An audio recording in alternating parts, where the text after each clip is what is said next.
Hello, Don here. Welcome to Podiatry Practice Mastery, where we're helping you get your practice to the $1 million mark and beyond. I had a few questions. There was a new doctor starting out, and he was talking about the non-operative fracture management. This is a code that, once again, I am not a billing specialist. There are a lot of other people in our profession that are excellent at that. Podiatry management, the APMA coding, that online course. These are all great. I don't focus too much on coding, but I just want to do a high overview of why it took us so long to start using the non-op fracture management in our practice. First of all, we just weren't used to using it, so I was doing an office visit, and then I was doing a x-ray. So every time they came, I would do an office visit and then an x-ray for an evaluation of it. The benefit right now to doing this non-operative fracture management is that you get a higher amount for that, and for many of these fractures I'm not having to see them back many times.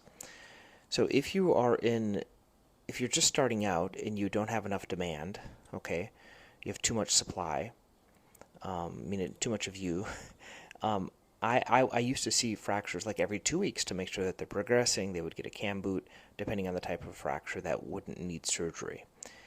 Now, if I'm confident that they're going to be good patients and they're going to kind of stay off their foot and the thing is going to heal, I'll push out that follow-up. Instead of 2 weeks, I might do 3 weeks, I might do a month, depending. And then the further you can push it out, the more profitable it can become because it doesn't tie up your slots in the office.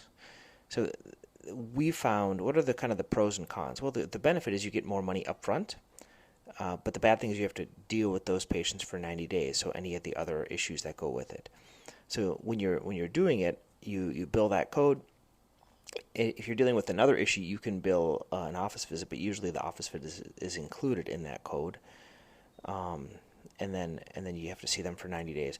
The really neat thing that's different from Athena, our old EMR, to ModMed, is now they have this like global period tracking in it. So I think it's really a better billing system because in there you can see how many days it's been since you started to see that tracker, not just the fracture though. It has it for routine care, it has it for post-op global, it has it for everything else, so you can kind of know when to see patients back. It kind of gets me sometimes if I see them in 89 days, right? And I could have done an office visit and seeing them in 91 days. So you have to kind of look at that and then train the staff about that. So fracture management is something that we use. Those are the pros. What are the cons? The cons are sometimes patients get upset. They're like, oh my goodness, I can't believe it costs that much to come and see you because you use that fracture code. They don't understand that you're assuming all the risk for that 90 days. Possibly, maybe if I could do it over again for some of those patients, like a lot of times what I'll do is I'll just write it off and do an office visit, right? Do office visits. But if I discuss with them the taking on the risk of the 90 days with the fracture and taking care of everything that they need, and it's all one package. But usually patients don't care. They just they're just concerned about how high their deductible is. So that was one question that someone brought up to me. Once again, if you have other questions, shoot me an email, Don@Podiatry Practice Mastery. I like to teach these or share these with everyone. At least what I know might not be everything. I want to be clear, but I'm trying to help you guys out. Next question is tips for switching from Athena to ModMed. These are two EMRs. We had Athena for a number of years. We loved Athena. We have thoroughly switched to ModMed, and I don't know. I guess my main tip is to don't be a cheapskate and hire someone to come in and help you with the transition. We had Kenya here with us, and I still email her at least once a week about different questions. I don't know who you'll have now, who will come to your office when you do the transition, but it's brutal. But I've switched multiple EMRs, but it's just brutal how to do the transition.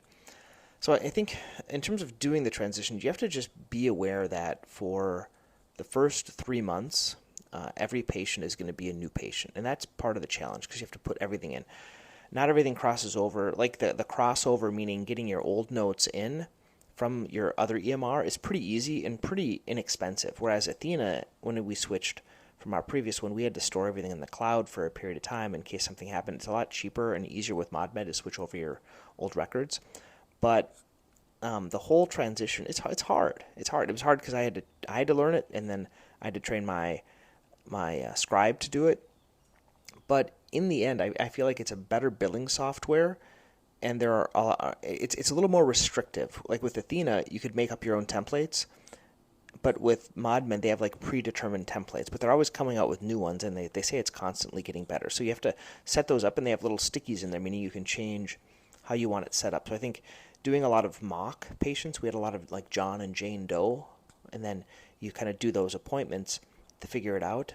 And there's a lot of cheat sheets that they give you. There's like cheat sheets on like the main procedures that you would use, the main, types of documentation you would use in the EMR. So they give a lot of help with these cheat sheets, but basically in the beginning we reduced the number of patients we saw, and we just kind of pushed through, and it was horrible. I don't have any other better word for it. You're staying there a couple of hours later, you're doing your documentation. And then the part that I still struggle with, or the hardest part for me, frankly, which is routine care, because, class findings, not just class findings, but putting everything in so it gets covered by insurance. The nice thing is it has some good scrubbing techniques within the billing, because if they know the insurance, it's pretty smart. And then we use their billing software as well. So we have a kind of a person that kind of looks at claims and sends them out. And the other benefit, I guess, is you get paid a lot faster. So would I want to transition again? Probably not. The biggest reason of not switching an EMR, frankly, is the pain of switching, because it's always hard. So if you have to switch, I feel bad for you. I did not look forward to it. We had someone come in to help us with the training. We did the training online, but it's going to be hard no matter what. But once you get into it, now I'm kind of used to it. I'm not perfect. I'm not like a super user yet, but it's working really well for us. Okay, let's get into the day. I want to go first over my most valuable patient. This is a patient. She was a 15-year-old female that came in for a fourth opinion. She had been seen at a couple of other places by orthopedists and a physical therapist, 2 orthopedists, pediatric physical therapist, and she's here to see me. I always say it's either really easy or really hard to be the fourth opinion. Usually they've seen some really good people. She has kind of right ankle pain, kind of in the area of the flexor hallucis longus. Doesn't have an ostrigonum, has some pain in the posterior Achilles region. And she has tried Shockwave at the Children's Hospital, radial only, and she's tried physical therapy, and she is an avid swimmer. So for her, I did an x-ray, I did an ultrasound in that back area. I did see some swelling around the FHL. She has never been immobilized, so she's been dealing with this for almost 9 months. She's never been immobilized, so I said, well, we can immobilize you because you've never been in a cam boot. So I said, try that. They also wanted to do everything to avoid a cortisone injection. I did suggest maybe dropping a little cortisone if there's like a bursa in the back of the behind the Achilles, or in the superior margin of the calcaneus there, or even in the FHL. You can sometimes inject a little cortisone right in there. She did not want that, so she opted for another round of Shockwave. So we're going to do 6 sessions of Shockwave, radial and focused, and I'm going to do around that area where it's painful. But I think the focus can penetrate a little bit deeper than the radial. So we got the office visit, we set up those Shockwaves, and we got her the tall cam boot. That's why it was the MVP, the most valuable patient. I think it's good for us to kind of figure this out. What are the most and the least ones? Okay. First patient of the day, 45-year-old female, number 6 out of 6 for plantar fasciitis. When I do my last Shockwave, which is usually the 6th one, I'm usually doing an office visit for them as well, because I print out my last Shockwave paper, and then I go over kind of what's next. So there's a plan. So I did an office visit for that, and then I'm going to see them back in 6 weeks. They are feeling better already. Next was a 69-year-old man who had left ball of foot pain. We got x-rays. He had a second hammertoe, so there's like overloading on the second med head, along with a bunion. So I did a bunion splint to pull out toe down, talked about shoe changes, and then I kind of teed him up that if it's not getting better in about 3 weeks, with the anti-inflammatories and icing, he's going to do EPAT or an ultrasound with possible, an ultrasound and then possible orthotics. So those are the next 2 steps I kind of prepped him for. Next was a 40-year-old female. She had right arch pain. and she had just a lot of pain, and a lot of it has to do with her tight flexors in the back of the calf and then into the foot, so that it's deep in the arch her pain is. It's not really the plantar medial heel. So I brought the foam roller or the foam ball in there, the ball, and I rolled her out, and I did that dynamic demonstration, and afterwards she felt so much better. So I think her main issue is going to be loosening. And so we did morning stretch, foam rolling, and I did discuss, she had some equinus. I talked to her about the night splint, and then I struggled a little bit, or my staff did, because I find some patients, they want to know exactly the amount they're going to have to pay for DME, and because it was going to go to their deductible, and because we weren't able to tell that she didn't want to do the DME. So I struggle a little bit with that sometimes with patients. I think we always bill over, and they reimburse less. But to know the exact amount that insurance pays can sometimes be a hard thing. Next was an 83-year-old man. He had right foot nail, actually fungus on all of his feet. He just wanted debridement, and we did an office visit, and I'm going to see him back as needed, so no follow-up for him. Next was a 72-year-old female, right hallux wound. So she had a wound at her hallux. She had neuropathy. Did an x-ray, debrided the ulcer. And she actually came in because we put an article, this is the second one that came in from a email I sent out about ultrasound. And this other guy a couple of days ago wanted an ultrasound in the anterior ankle. She wanted an ultrasound in her foot. I'm going to try to get this ulcer healed first, and then I'll do the ultrasound. So I'm going to see her back in 3 weeks for an ultrasound. I don't think I'm going to see much of anything because there's no swelling, but they're asking for it, so I'll do it. Next was a 52-year-old female for right Achilles tendonitis. I did a ultrasound, and I started EPAT number 1 out of 6. So she has a big spur in the back of the heel, so insertional Achilles tendonitis, and Shockwave 1 out of 6 for her. Next is a 15-year-old, that 15-year-old I talked about. Next was a 63-year-old female, a left MRI review. So she had an MRI of her foot and her ankle. I reviewed the results. And this is one thing I kind of have a qualm about. At the MRI places, now they send all the results to the patients, and they get all scared because it showed lateral ankle sprain, it showed tendonitis, it showed all these other types of things, the cysts, and she's all paranoid. Everything was fine. I just calmed her down, and she's going to continue to go to PT, and I talked to her about the next step would be either orthotics or Shockwave. Next was a 69-year-old female. She had left posterior tibial tendonitis, so kind of pain and swelling in the arch region.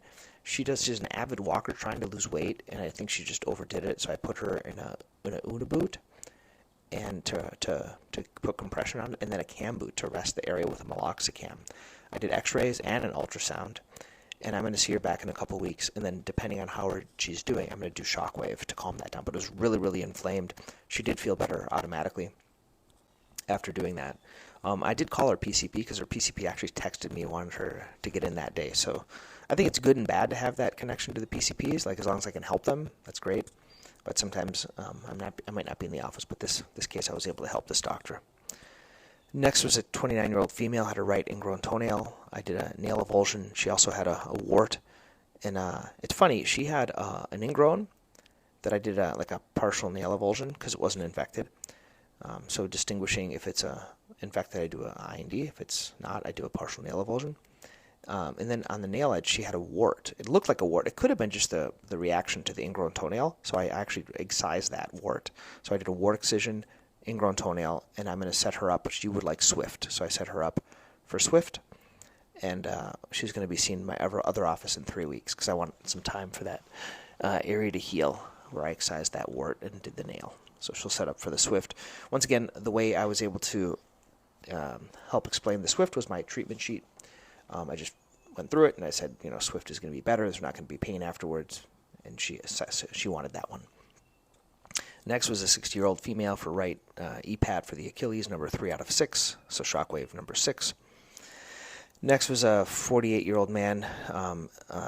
He had, this is number 6 out of 6 for his Shockwave, last one. He had subtalar joint bone marrow edema on an MRI, and he also had some peroneal tendonitis. So we treated both those areas for the last 6 sessions. He's feeling better. Did an office visit because it was the last Shockwave, and he had some orthotic issues where they were a little bit high in the arch, so I dropped those orthotics down for him, the arch. That was the morning. Now the afternoon, 55-year-old man. left ultrasound-guided cortisone. So this is one that after EPAT, after Shockwave, he still had plantar fascial pain and didn't see much improvement. And when I looked at his ultrasound, his fascia was very, very thick, like almost like 7 millimeters. And so I think the main issue is the absolute thickness of that. So I'm going to try a course of cortisone. So I'm going to do a cortisone. I'm going to see him back. When the pain comes back, and I'm going to do up to 3 of those. And if not, then I'm going to recommend he has a fasciotomy. Next was an 82-year-old female for right IPK on the foot, on the right foot, on the fourth med head, and then the left she has midfoot arthritis and pain to the posterior tibial tendon near the area of the navicular. So I gave her meloxicam, resting, and we're going to see how she does in a couple of months with that to see how it's doing. So I'm going to see her back. I think it's 1 month or 2 months, 1 or 2 months here, and see how she's doing. Next was a 68-year-old man for number 6 out of 6 for Shockwave for a posterior tibial tendonitis. He's feeling better. Once again, an office visit for that one, and then a 2-month follow-up to see how he's doing. He's already feeling better though. Next was a 1-year-old. This is my 1-year-old. This is interesting. I had my first urgent care frequent flyer. So this is a 1-year-old that came in a couple of days ago, couldn't walk, was in pain. Mom was concerned, got x-rays. And they made another appointment. And then they came back. So I'm thinking like people use urgent care as for like if they're just really concerned or to make it easy appointments. So I thought that was kind of odd. I've never had that yet. That might be the case now that we're offering urgent care appointments. But like she made another urgent care appointment to see us again. And I just reassured her he was walking better. He's doing fine. Talked to him about either a pediatric orthopedist who they already have or a CAMBU. Now, it's funny, they said to me the pediatric orthopedist they called, but they didn't do feet. And I'm like, what pediatric orthopedist doesn't do feet? But anyway, I think they do feet. But they came back. So my first frequent flyer for urgent care. So that might be an issue in the future if they come back. Next was a 38-year-old female, number 3 out of 6 for her left plantar fascia. She's starting to feel a little bit better. Next was a largest checked for a Cariflex. So 62-year-old female. This is a good patient. She was a scientist. So she had nail thickening on one of her great toes. I took a nail sample, and I'm going to call her with the results. I'm not going to see her back. She had bunions, so we talked about shoes and correct toes. And then we talked to her also about her nails. She had the 4th and 5th on the right, and then the left one was the hallux. So I did 3 nails. So for Cariflex, it's expensive. So like we charge, I think it's $175 or $125 for the first nail, and then $75 for the 2 other nails, $75 each, and then we charge $75 for the kit. So it was like $350. So that's actually getting into the okay amount in terms of my time, but it did take me a little bit of time. So usually when my staff want me to get going, they open up the door and say, hey, do you need any help? That's just kind of what we do. I don't know how you do it with your staff, but my staff are just trained. If I'm running behind, they say, do you need help? And that just means get your butt out of the treatment room. Next was a 57-year-old female for number 5 out of 6 for Achilles tendonitis. She's feeling better and almost recovered. This is the one that had the Achilles repair and just was really, really painful afterwards and never really recovered. And next was a number 4 out of 6. This is that fracture of Shockwave for the fracture focused only for the 4th toe. So the toe is already feeling better. She can get it in shoes better. Its swelling is coming down, so I'm really pleased about that. And then last one, actually, there's a 27-year-old man for the left IND for an ingrown toenail. That was a self-pay patient. And then finally, I saw my daughter yesterday. I was trying to trim out her nail, and I had to now, I don't like doing anything on my kids at all. But she just needed the nail edge out. But then I scheduled her to see one of my partners to do a matrixectomy because she's got toenails just like my wife. So I'm not going to do the permanent one. I was really hesitant to do the partial nail avulsion, but she had to go back to school, so we had to do the nail because it was hurting her. So, but my buddy's going to do the permanent one. So I don't know how you guys think about that. I don't like touching. Like my wife had one of my colleagues do her ingrown toenails. I don't touch my family usually, but she did a good job. Anyway, that was the day. I always like the interaction. So if you have any things that are working well for you that I'm not talking about, I'd love to hear about it. Send me an email, don@podiatrypracticemastery.com, and we're putting together a 6-month challenge. If you're interested, there still is time to join that. Okay, you can learn more about that at podiatrypracticemastery.com/challenge. Okay, talk to you guys tomorrow.